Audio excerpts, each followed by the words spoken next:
So at various points, at times in a legitimate fashion, generally in an illegitimate fashion, states have to do purges of their voter rolls. Now there are reasons to do this, to check if people. No good ones. I have never thought this was okay. It's just it's not that it's okay. It's that people do die, and things like that. There are legitimate reasons to go through and to check to see if anyone doesn't need to be on there. However, that is then used by people who want to get people off the voting rolls, whether they deserve legitimately to be removed or not. And the problem is that it is a problem that is getting worse. So between 2006 and 2008, 12 million voters were purged from voter rolls. In the 2 years between 2014 and 2016, that number rose to 16 million, a roughly 33% increase. And what's interesting is that right around that time, back in 2013, the Supreme Court struck down part of the Voting Rights Act that required 9 states with a history of racial discrimination to obtain federal approval when altering their election laws.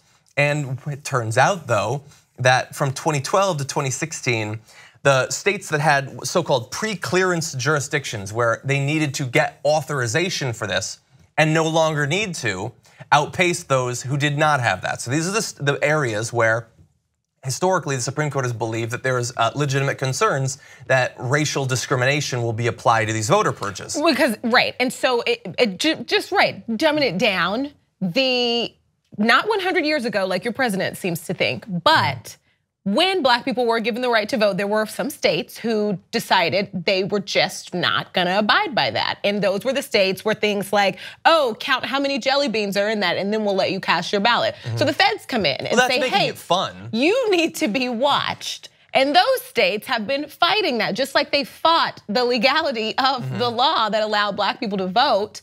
And those states won the right to just not be watched anymore.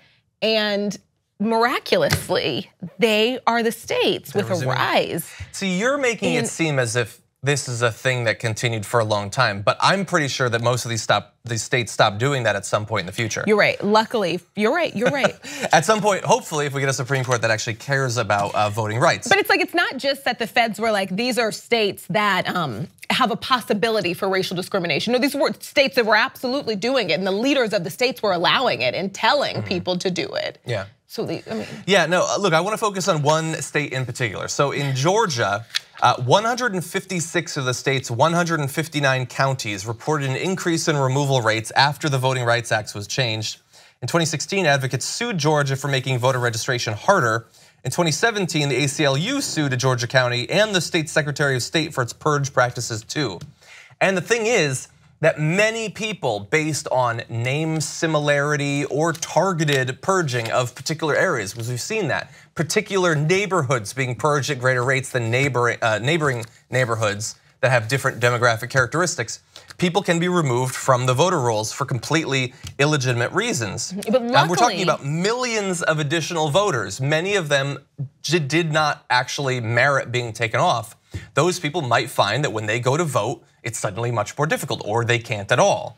And perhaps in close elections enough to swing it. Right, specifically in Georgia, luckily they cleaned things up and got things fair, because we probably, maybe we wouldn't have Jason Spencer. Exactly. As an elected official, had they not been so tight on this. Yeah, and look, the thing about this sort of story, the voter purges and the larger issue of voter suppression and removals from the rolls, these manipulations of democracy, is that none of these topics in particular individually are all that sexy, talking about gerrymandering, voter purges, and all of that. But they are so crucial, especially when combined. And when you look at them in aggregate, and in any one of these cases, you can look at these and you can find examples of both parties doing gerrymandering or voter purges. But we also understand where the weight of it in the last few decades has been. Right. And together, this is clearly look, these states aren't coordinating with each other, I'm sure. But isn't it odd that in all of these states, they all just simultaneously, Republicans come up with the idea that maybe we need to remove more people from the voter rolls, and maybe we need voter ID, and maybe we need to racially gerrymander, and all of that. And you're not supposed to imply that one party has a greater or lesser commitment to democracy, but we can see the pattern.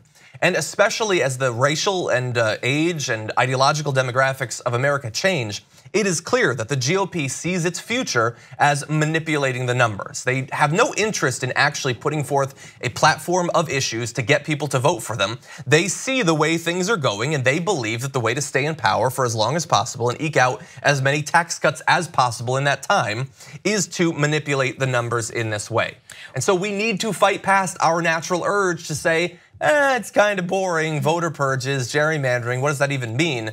It means the future of our country. Right, it means that it's making it harder for people to vote. And that's the opposite of what any of us should want. Yeah. The fact that voter purges rising, that should alarm you, because the more people taken off the list, that's the more possibility of mistakes being made. And yes, you can say, oh, it cleans things up, but what's the worst thing that could happen? It takes it a little bit longer to find somebody's name. There is we already know how ridiculous the idea that dead people are constantly voting, or illegal immigrants are constantly voting, and felons are illegally voting, and that it just happens millions and millions of people every year. We know that that's not happening.